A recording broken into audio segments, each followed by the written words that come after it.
Hi everyone, welcome back to Let's Talk About It Tuesday with Boss Lady. Here is where we sip the tea and spill the juice. We talk about everything from the streets to the sheets. So if you haven't liked our Facebook page, Let's Talk About It Tuesday with Boss Lady, please be sure and do so.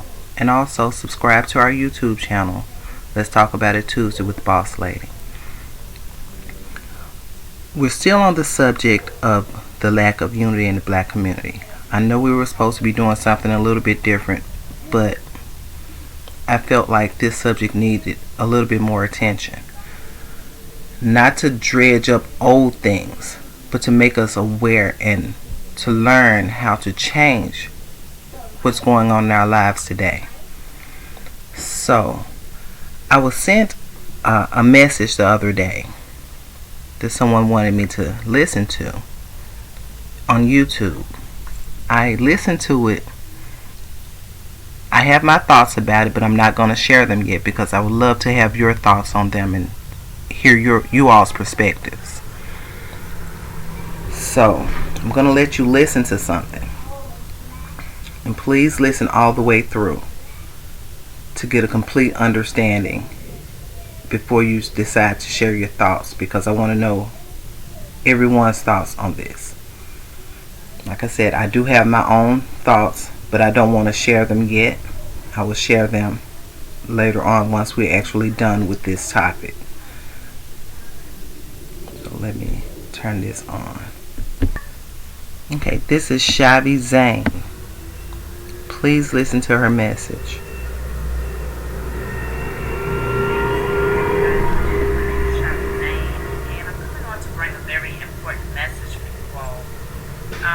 So, I want to speak to you all in regards to one of the most horrendous acts that has ever been performed in the history of,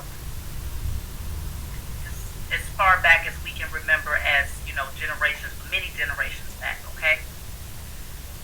One of the most torturous, horrendous things that has been revealed to me today. Not saying that I didn't see it before, but the way that it was shown to me today, I had to face myself. I had to, destroy, do a declaration on behalf of myself and my ancestors, as well as my offspring. So, let's get right into it. I want to start off by telling you all about a specific person. I won't mention any names just yet, but there was a man, really good man, and he did a lot of great things for people, okay? And because of who he was and because of the life that he had, he ended up being murdered. He was murdered. And the most unfortunate part of his murder was that many of the people who were supposed to love him, many of the people, because this was a melanated man, many of the people who were supposed to be a part of his lineage, a part of his family, even whether it was blood or otherwise, many people who were supposed to honor him for what he did ended up becoming an accomplice to his murder. Many of these people, including myself and my ancestors, ended up doing rituals, spell work, and re-inflicting this wound over and over and over again from one generation to the next. Many different ceremonies have been performed, pretty much glorifying, giving praise, giving honor, giving thanks, paying people, singing, dancing, eating, festivals, to give thanks for the murder and the torture of this man. Many of you might might already know who this man is. This is YESHUA, one of the most tortured souls in history. If you ever want to think of someone who has already lived their life, the most purified soul is what was said, in Christ consciousness, and so therefore he was considered to be a Christ because he came in with much wisdom. He did a lot of work to heal others. He taught, and he came in with this energy that uplifted the souls of others in a very dark time where they were under the oppression of a system that told them that they had to either rock to their beat or they could lose their lives. YESHUA came in and performed something that many people would not have been able to do, especially during that time in history, because it was against the status quo. It was against what those so-called people in power, the authority, would have said was in alignment with their belief system, okay? And so because of this, he was sought out from a very young age, though, was sought out and was murdered because they understood what he came here to do, which was to awaken, to enlighten, to heal, to empower his people. And the worst part of what took place against YESHUA was not his murder, although that part was painful in and of itself. The worst part is that his soul still has not found rest because many of us melanated people continue to do rituals, ceremonies, reinventing the murder of our brother, wearing chains, putting up pictures of him being murdered and glorifying it. Now, some of you may watch this and you might say, no, what are you talking about? He came here to get killed. That's what he was supposed to do. He was supposed to get murdered. They were supposed to sacrifice him. Don't you understand? It was to absolve us of our sins. That's what he was supposed to do. So of course I'm going to give praise. Of course I'm going to clap and sing and dance for his murder, because that makes sure that I am no longer in sin. Even though, I wake up every day and I commit sin, but I'm good. I'm good because I acknowledge and I support the murder of YESHUA. So because of this, I'm safe and I'm righteous. The man has never found rest. And this has been one of the biggest scandals that the enemy could have ever created against our people. It was already shown to me a while back that he was murdered. I already knew that the sacrifice thing, he was a blood sacrifice for the powers that were. They needed to use the energy of someone who operated from a space of love and integrity and dignity and honor, and that possessed much wisdom and that had a heart of love, of pure gold. They needed to sacrifice someone that possessed a power, that divine connection to the Most High. They needed that type of sacrifice. But more importantly than the murder of YESHUA, because that was a sacrifice where they actually did dark magic and rituals around the death of YESHUA.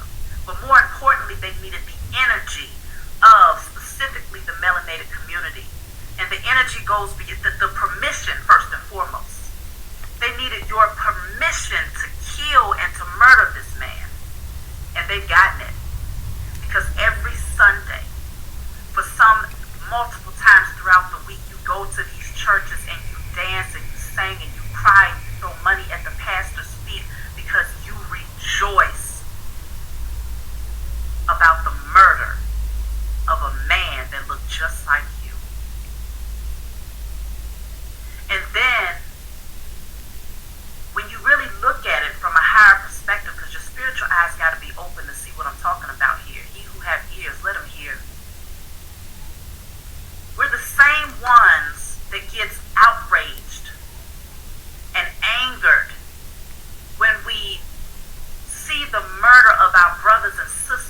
children, the lynching, the sacrifice, and a lot of times we know that these are blood sacrifices. We know that this is organ harvesting. We know that these things are happening to people in our community, and we are outraged, and we say something has to be done. The wickedness has to stop. But then you go back to church on Sunday and you give thanks for the murder and the blood sacrifice, blatantly, outright, told to the world, made clear to the public, was not hidden, was not swept under the rug. They clearly tell you that it was a blood sacrifice, and not only do you give praise and honor and dance, and you're jovial to it, and you do rituals to it, but you also turn around and you say every first Sunday, I'm going to eat of his body, and I'm going to drink of his blood. You have been an accomplice. Because I was a part of this too. In my sleep state, underneath the spell of the enemy, I was a part of it too. I bought it hook, line, and sinker. And if I had not awakened, I would have been teaching my children to do the same, to celebrate the murder of a man who came in who looked just like me. His soul never finding rest because I'm always paying homage and giving praise and glorifying it and doing rituals to re-inflict the wounds that was placed upon this man for doing nothing but righteous things to help his community. Can you imagine? Imagine that. Someone, just set aside what I'm saying about Yeshua for a minute, because some of y'all won't be able to conceptualize this because you're so brainwashed in this mindset that it was supposed to happen that way, and that he knew it, and that he came here specifically for the sake of being murdered. Let's set aside Yeshua and say, okay, let's think about Emmett Till. Can you imagine? The most innocent, a young child who was innocent, okay, murdered, all because another group of people said that he committed a crime, he committed a sin. And they said, okay, well, the ultimate sacrifice should be his life. Can you imagine his family putting up a picture in their home of him being hung and slain and tortured? Can you imagine them putting that in their home and passing it down from one generation to the next, wearing chains and necklaces and shirts and, giving, celebrating his death, celebrating his murder, and saying, he came here for this? You would say that they was wicked. You would say that they was evil. You would say that they was the worst of the worst, and that they should be put to death right away or put underneath a jail for celebrating something so torturous and so painful. You couldn't imagine a person celebrating and doing ceremonies and rituals and reinventing and recreating the narrative of what happened to a tortured soul over and over and over and over again. Giving people money, paying people money who stand out on the corner or in different churches that stand up and say, yes, let's talk about it. Let's celebrate the murder of Emmett Till. Let's celebrate it. Let's give thanks to the Most High that he was murdered. You couldn't imagine it. You would say it was the most evil, wicked, most vile thing that a person could possibly do, but yet and still, our people celebrate the murder, the lynching, the torturous killing of Yeshua, a man who came to just do his assignment. He awakened to his purpose, and he fulfilled his purpose. He stepped into his purpose with the intention that he would help heal, that he would help to awaken, that he would help to empower others. Yeshua did not come here, just like you did not come here with the intention of being killed and murdered and tortured. But the enemy told you this because the enemy understood the psyche. The enemy understood that they have no divine connection to the Most High God. The enemy understood that they needed your permission because, see, these people have a history of human sacrifice. They still do it till this day. Many of you are well aware of this, but for some reason it just went right over our heads that Yeshua was one of their most ultimate human sacrifices. They said that he was the perfect sacrifice. The perfect sacrifice, because they said that he was unblemished, that he came in from a space of love, and that he had that divine connection to the Most High. For them, for the enemy, for the powers that were, Yeshua was the perfect sacrifice. Because it gave them the ability to harness and to siphon the energy of a soul that was that pure. And then on top of that, they would gather our permission through our sing and dance and praise and rituals and, all of these things that we would end up doing from one generation to the next to celebrate the lynching and the murder and the torture of our brother. That would give them permission. It would feed the energy of the, and the spell work and the dark magic that they have been doing. And so because of this, many of our people have taken on some very negative karma.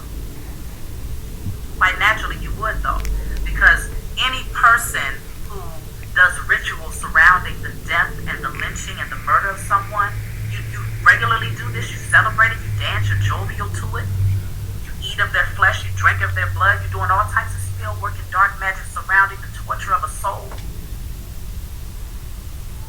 You end up with blood on your hands. You end up being the accomplice and the witness to a murder, and yet you glorify it and tell your children to glorify it.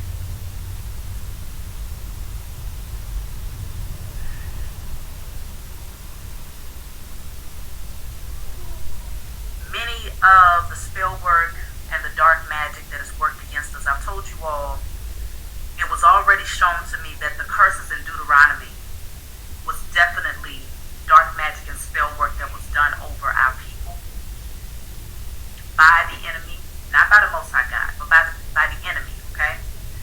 And they tricked us into believing that the curses in Deuteronomy was something that we had earned.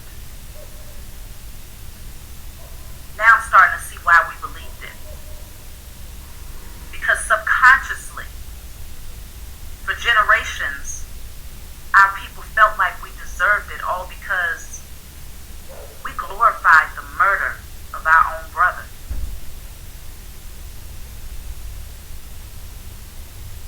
We gave gifts to one another to celebrate the murder of our own brother. We cooked meals to celebrate the murder of our own brother. We never allowed Yeshua's soul to find rest. That's the ultimate blood sacrifice that we played a role in. And so until we actually acknowledge the role that we played in supporting the murder of our brother, we will remain under the spell. We will continue to attract negative karma to us. The enemy will continue to do blood sacrifices against people that look just like you and me. Why? Because they say, there's no way that you have a problem with blood sacrifice when in fact you glorify it every Sunday. You glorify it every time you go out and tell people, I'm a witness of Jesus. You're glorifying it. And then they turned around and they gave it a face. They turned it into a God that looked just like them. They gave it a face. They gave it a representative. They removed. That's one of the reasons why. That's one of the reasons why they wanted you to forget that Yeshua looked just like you. Because at some point, you would put two and two together and see that, hold on, this is a melanated man that was murdered. That wasn't right. Because they was going to continue, as they have done, to sacrifice and to kill melanated men, women, and children for generations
able to stay asleep and under the spell that much longer.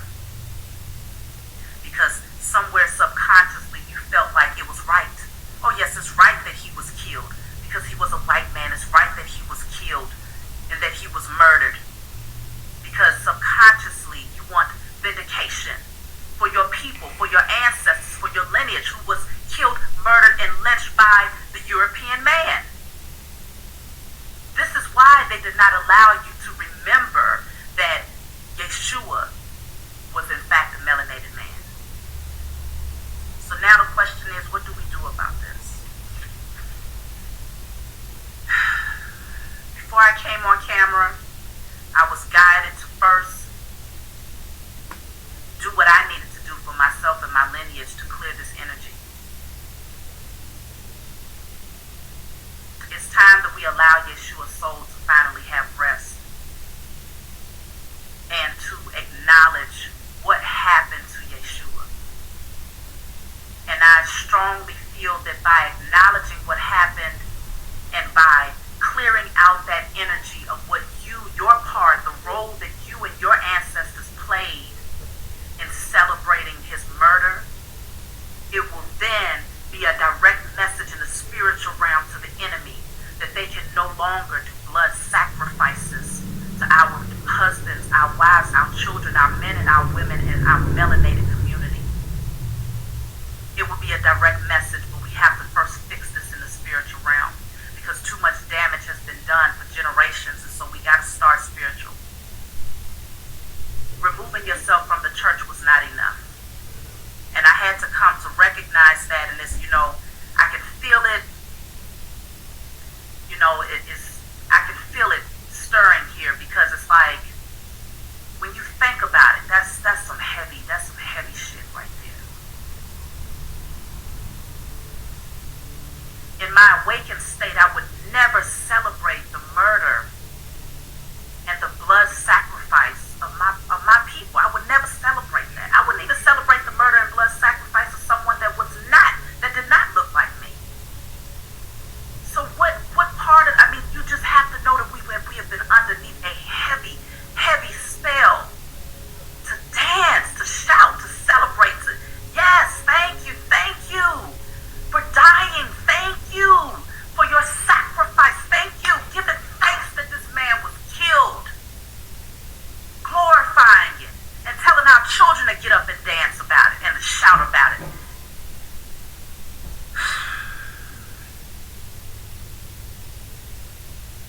For those of you who receive this message, that really understand where I'm coming from, that have truly awakened and that see this with your spiritual eyes. Okay, y'all, that was Shabby Zane. That was a really deep message. Whew. We have to really think about the things that we're doing, the things that we have done, the things that have been done throughout the generations before us, and the things that we plan to carry on. Like I said, I just want everyone's perspective on it, everyone's thoughts on this. I'm not going to share mine right now again. But like I said, that was Shabby Zane. You also. I'm going to end this right here. Please subscribe to the channel. Go to the Facebook page and like and follow the page. That was really heavy. But if you would like to promote your business or your upcoming events, please reach out to me, and you can do so on my channel, on this platform, because that's what it's for. This platform is for the people. So that was just another perspective on the lack of unity in the black community. Until next time, I love you all. Peace, love, and light.